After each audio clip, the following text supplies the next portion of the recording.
सन्माननीय नामदार डॉक्टर श्री राधाकृष्ण विखे पाटील आणि डॉक्टर सुजयदादा विखे पाटील यांच्या मार्गदर्शनानुसार आणि माजी नगराध्यक्ष श्री कैलास बापू सदाफळ यांच्या संकल्पनेतून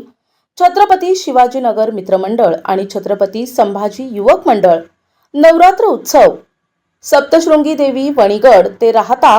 पायी चोत मिरवणूक